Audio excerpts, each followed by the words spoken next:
Chapter 1 Taken for Granite. Little William Irwin Buchanan never enjoyed being scolded for something he did wrong. Even more so, he disliked a good swift spanking for something he didn't do and in fact knew he was right about. That afternoon, however, it appeared as little consequence to even his younger sibling that he could have imagined such a thought out and detailed story of make believe. He was well aware of the spankings that accented such nonconformity and mischief, but it shouldn't have mattered when the ball he was throwing to his 2-year-old purebred Dalmatian landed innocently enough in the larger field. The ball bounced off a few headstones. Although he was growing fairly fast and getting stronger for his age, a small knot of fear grew in his gut. The ball's energy diminished into smaller spats of velocity until it at last disappeared closer to the main mountainous stretch of road. He recited his mother's words about the busy thoroughfare carrying larger trucks and delivery vehicles in a rush to pay their dues before dark, and began to fear the other part of that conversation that his mother always seemed to avoid. He recited it again and again, but never had an honest, even close to comforting answer about those monuments of the afterlife. As he closed in on the line of obelisks that lined the end of his straight-cut yard, he heard his sister bellow her squeaky warnings of wisdom. Mommy said, you're in trouble, Bucky. Better run and get you quick. He leaned his head skittishly to his rear, observing his younger smiling in sarcasm that seemed more like condemnation than a helpful childish utterance. He began to wring his fingers, perspiring more as the sunlit warmth began to leave his wrists and tighten around his calves and shins. He stood at the brink of the garden, feeling for the might of his dad, knowing his father's job was to fill in those holes he dug and put the people in. But again, he remembered what Mom would say without actual elaboration, never understanding why they didn't return. Magic, he thought, imagining his mother in a more glorious light. But why didn't they come back? He trembled to the point of stillness, halting at that mystical abyss that always intrigued him, if not terrified him to death. He looked over his shoulder again as the dog sat at his side, looking up at his master, asking in silence what to do next. It flapped his ears, gyrating about in circles, and snapped its jaw, signaling its readiness to fetch. The younger boy stood still, looking forward, almost catatonic. Quietly, he hardly noticed his sturdy confidant at his side, his protector, his other sibling, licking its salivating chops and hoping for that same treat and ball. Young man, you get back here this minute. I told you about that road. Get back here, this instant, the boy's mother instructed from the steps. The dog turned motoring back to the yard, eagerly listening, with the woman hopefully receiving a dog biscuit for being the children's guardian. The boy didn't move, though entranced and at a loss for words. He peered down, ashamed, stifled from knowing the biting truth about the final outcome of those same smoky gray stones that were there for some innocuous reason that he would experience later in life. You heard me, young man, his mother yelled the last time, coming off the steps, angered as her face began to redden. The little boy shook his head while life's grand finale sat in his stomach, as heavy as those same headstones he slowly attempted to turn away from. He paused, sweat dripping from his flushed cheeks, rolling from his forehead in many strains. His mother's words began to grow louder till he abruptly wiped his face and backed, shaking, repelling that one much aligned fact. Finally, he was deeply aware, too aware, of his father's calling. Finally, he understood. Finally, he knew the reason for her short, monotone answers that always ended that motherly dialogue. He almost cried as his mom crossed that green threshold, until he heard her again, snapping awake. Yes, ma'am. Sorry. God. The ball just went. Don't be mad, okay? Their space closed in together as the boy began to cry in full force. The mother, intent on a brief scolding, grabbed him by the arm, lifting and chiding. I told you about the cemetery. That's for your father and I to worry about. Now get to the backyard or your dad's belt's coming next. Now get back there, now! Mrs. Buchanan let go of the child with a releasing pinch that aggravated the kid's already demoralized self-realization, turning it into a simpler anger. That's where we go? Man, Mom, I won't go back there again. I promise. Trust me, I promise. You damn right you won't. That's for us adults and none of your concern.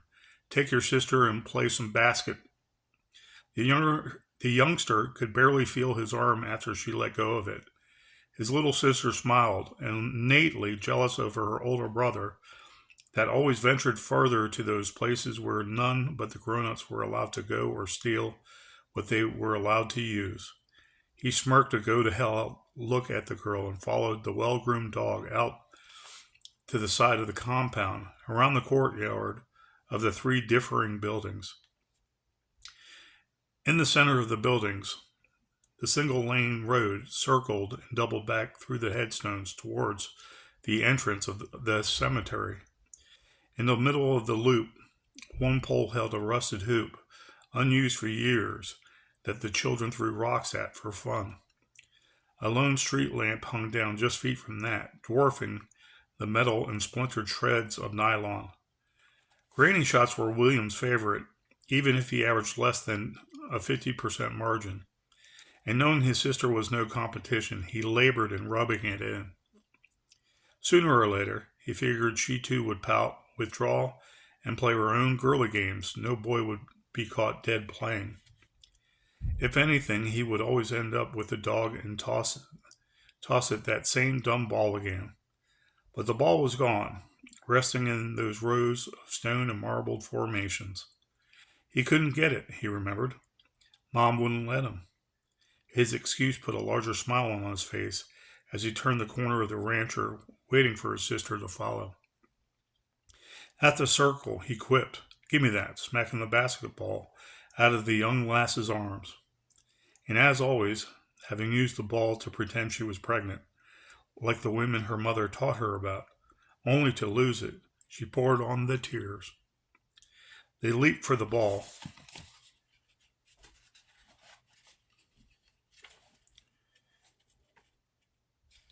And jumped as it went up, hitting under the brown rim. The boy outjumped the girl and aimed continuously. She stormed off to the rear porch of the rancher and sat, arms folded. "You jerk! Mom just told you to play. Us! You always... Yeah, you're too young to play yet. Play with Maxie. You always do that," William said slyly, hitting the ball in wide, overhanded smacks. The girl continued her eminent pouting as the dog excitedly waggled back and forth. William went on, slamming the ball harder towards the hoop, thinking of a vengeful cut down. "Oh, no racquetball this time. Oopsie. I'd go tell Mom." The pouting was real with the exception of water that included saddened, salty tears. And their mother reappeared again, too, somehow impervious to their feuding this time. Sort of elegant. She stated the usual. "Okay, you both play nicely together. Please do until your dad arrives from town. Go ahead." "Mom, she can't play yet. She's... When can I play with a league or something?" William asked, rotating his arms in a windmill fashion. The ball finally gathered steam, slapping underneath the rim with a twang, and came down faster than he anticipated, striking him in the head. Stunned, he wobbled backwards. The rim vibrated, loud at first, then lowered to a bass-like hum. The orange ball sailed to the outer edge of the court, rolling off to the side of the building to the far left and on into the woods. "Serves you right, Bucky. Now go get it this time and play nice with your sister." "Go ahead," Mrs. Buchanan stated, giggling. William even laughed, shocked about his quirky, boyish ways. He didn't answer, embarrassed, and skipped to the side of the larger building. There, an older nunnery, the slight mound of earth lowered along the building line, meeting the trees and foot of the mountains to its rear. William looked at the entrance before he passed it aside, seeing a hired worker standing at the door. The man, with a tanned, oily complexion, smiled while enjoying the latter part of the day and said something hardly audible. William went on, running down the mound. Purposely avoiding the man, who was half sloshed with whatever the drink of the hotter day was, the boy laughed at himself. He observed that their ball indeed continued along the outline of land, out of sight, and must have surely veered to the rear of the much older motel-like structure. Playing in the woods before, he knew as a young adventurer that the two rear doors would have more than likely corralled the ball and other debris in its clogged concrete steps and well. He turned at the end of the building, out of sight, and into the shaded green. Moments passed. Minutes passed. The little girl even started playing with imaginary dolls and sung aloud to stick fingers, discussing frivolous endeavors such as what to eat for dinner. Her elder wasn't much older than she was, but 6 years shy of being a teenager was ancient in her mind, and brave her brother absolutely was. Even the hired hands went back inside and conversed without any further concern. 10 minutes passed, and the hotter sun was creeping, sliding beyond the hilly ridges. Young William Irwin Buchanan, alit from the back of the building, rigidly stiff, steadfastly running perpendicular to the slanted earth. At the first of the partially deteriorated roadway, he fell, breathing shallow, heart rate fluttering, hands to his side, worthless. His sister looked up and screamed at the top of her little lungs, witnessing her playground hero convulse harshly on the rubble and clumps of asphalt. Something happened that time for sure. Something the young Buchanan could not say, and something he definitely could not conjure a lie to. Much was needed for a newer way of life of Pat, the traveling young man of 25. Carrying his knapsack on a broken shovel shaft, little could assist him sooner if the morbidly terrific rains of spring dampened without warning. His pace increased as his sight diminished in the thickening soup of fog. And just out of town he began to run, hoping to make the next town of Codier by noon. The outer suburbanites traveled past him as their lamps came on in the burgeoning, dimly lit day, not caring about the single sopping man on foot. As shoots of lifeless wheat waved in the fields, hunger began to settle at the bottom of his belly and festered as he swallowed it in despair and loneliness. His thoughts turned darker than even the day when he counted the minor pile of money he scoured and fought for just the day prior. With a couple of meals in him and spending change wadded deep in his pockets, he sighed, trying to remember some conversations of friendliness he had with the latest mate and confidant. The 100-year-old brick Victorian sat in the middle of a larger empty acreage, an immense red and tan mansion trimmed and sided in clay slabs, finished purposely dull and bland. To its rear, a new prefab ranch-style house lay hidden. Splitting the two domiciles, a square yard of pavement and blacktop held a race of tractors and combines, along with 4 more unused trucks, idle and rusting. Pat retreated back, almost envious of what he had left. He digressed, grasping for that positive memory to that of mostly sex and indentured bondage he still could not fully comprehend. A widow, and indeed true owner and guardian of the largest estate in Laureate County, hers was a simple life of luxury and leisure that never let on to worry or sorrow that befell such vagabonds of servitude. No, he mused, hers was of decadence and opulent grandeur, of brisk openness and true freedom only eagles dare enjoy as a symptomatic way of life. Yes, he thought, that same freedom he yearned for, but with security and financial constraints a thing of the past.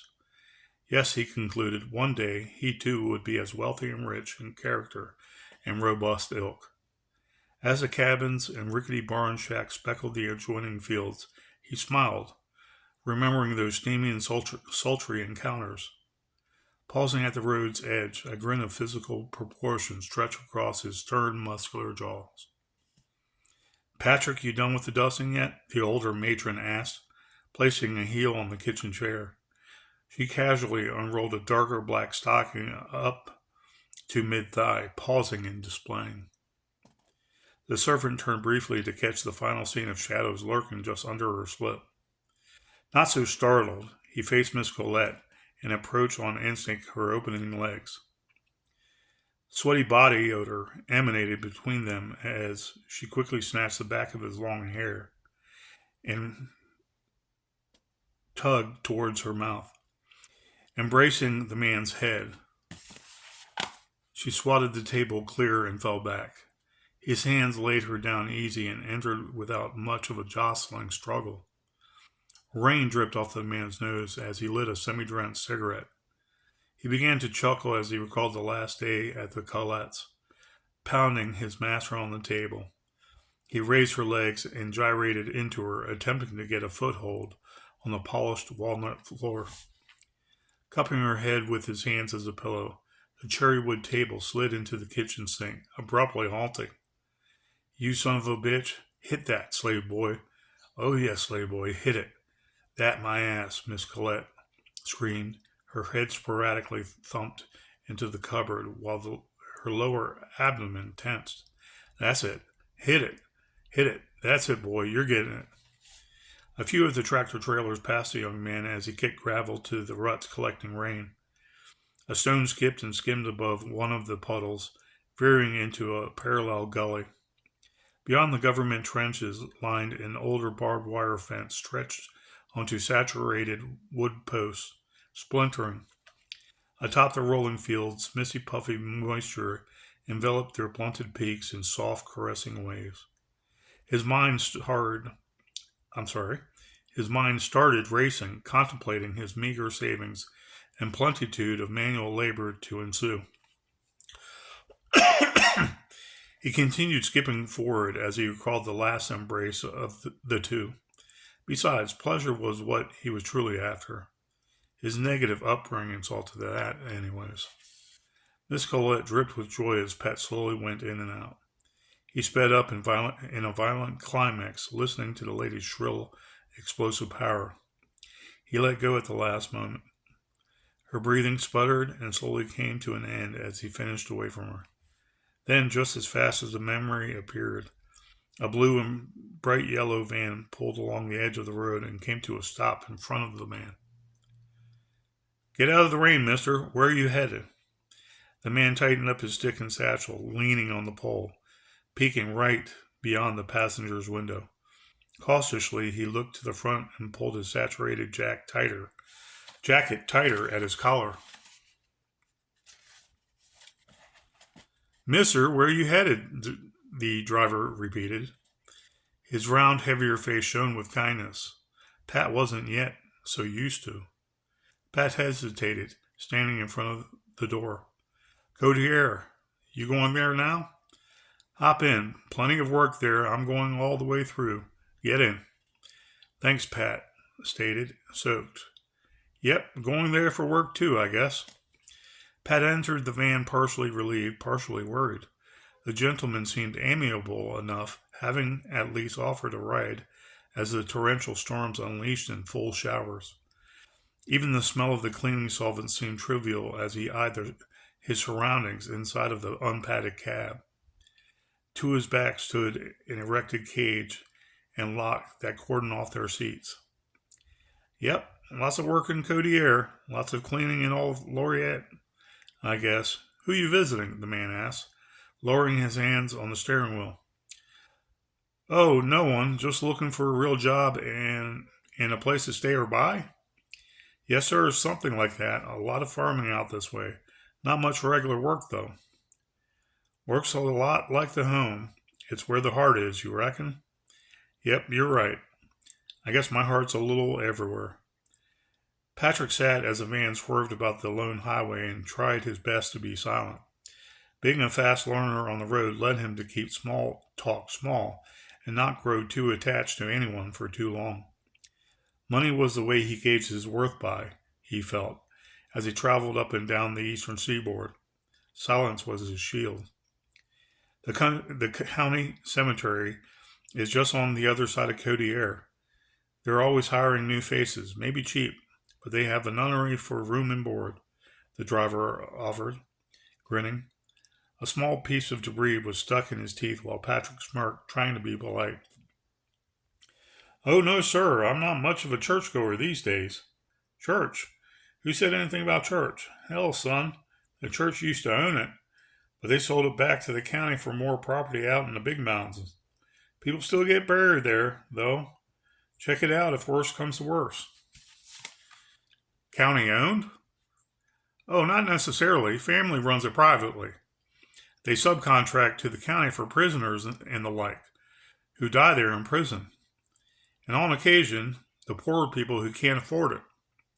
You know, a full burial that the family can visit once in a while. It's 30 acres or more. Plenty to busy yourself with. In the paper almost daily. Hell, pay is better than fast food. Worst comes to worst? Yes, your choice. It's just a suggestion around these parts as a county. Pat grunted in the affirmative as the man smiled. The passenger began to wonder why.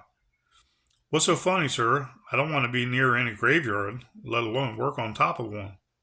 What's so funny? You never know is all I'm saying. Keep options open. Many people have worked there, and I've seen that look before. That's all I'm saying. I mean, if you need the help, the Buchanans could use it, too, is all. The man relayed. His jovial nature began to subside as Pat shook his head despondently. Nah, don't do too well at funerals. Hell, don't much like weddings either, Pat reported, shaking his head. In the further distance, red and amber lights began to brighten. The van slowed to the line of traffic and continued forward at a slower pace. Like I said, choice is yours. As sure as I'm sitting here, you'll have dinner and a cot come tonight. Well, you might as well, what with this weather and all. Is this all there is to Codier? I thought it'd be bigger by now. Yep, this is Route 12, non-business. 12 business has shops and stores, but they hire only locals. This goes right besides the Buchanans about 5 miles away. Cool, you think they mind? I mean, I am a stranger from out of nowhere, Pat said, somewhat apprehensive. No, like I said, no questions asked. They need help and not many migrants up this far north. I'll take you right to their compound. Relax, young man, relax.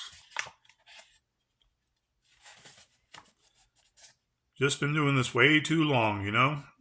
I want to own something more than a paycheck and canned food, I guess. Sure do. Small towns are slow to change along the Appalachians, the driver explained, pulling into the slower right lane. Pat looked up at the drooping forest that gave way to the landscape fields on the right. He noticed that the mountains to the left side were pitch black as they ascended out of sight. A mile ahead, he noticed the colorful red, white, and yellow dots that blinked on top of the mowed flat field. Are you sure this is still 12? Young man, just over the mountains to that side is Greater Codier proper. You'll be all right. Just follow this road back out of the mountains and turn at the first light. I'm sure Buck will have you running errands and all. You know him personally? Pat asked, curious. Mr. Buchanan's a business owner, too. I've met him at county functions and meetings. I know of him, but not too well, like we were friends or nothing. You'll do okay. You're in shape and you can use the help. It's now or never, last stop. Wow, that's a big house. Yep, I thought so. You'll be up and about in no time, the older man said, turning on to the small and snaky road. As Patrick diverted his attention from the colorful sagging carnations, the enormity of the compound became apparent. A ranch-style house lay immediately to the back of the open green-carpeted field of flowers and gray statues. A much larger hotel-looking building sat to the rear of the house and held an outdated sign for the previous nuns and their directions of oath. Beside the building stood an earlier shack that resembled a white barn or livery of days past.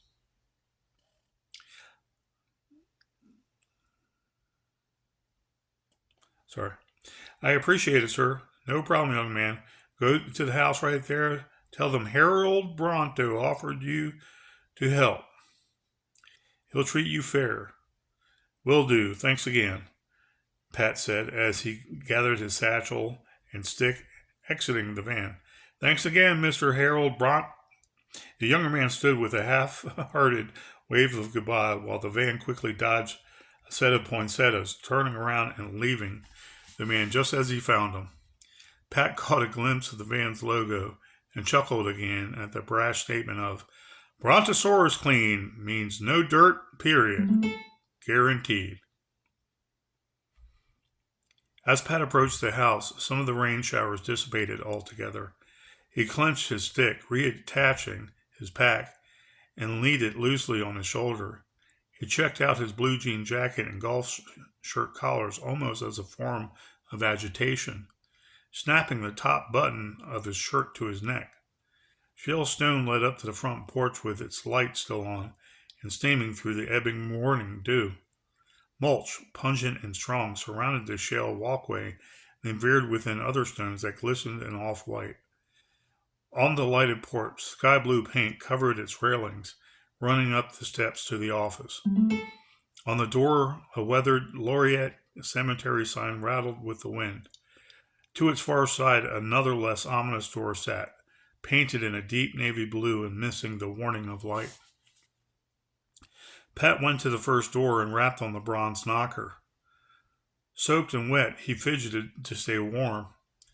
To his rear, up on the highway, traffic sped up with the open terrain. He heard a scuffle within the house and patiently waited.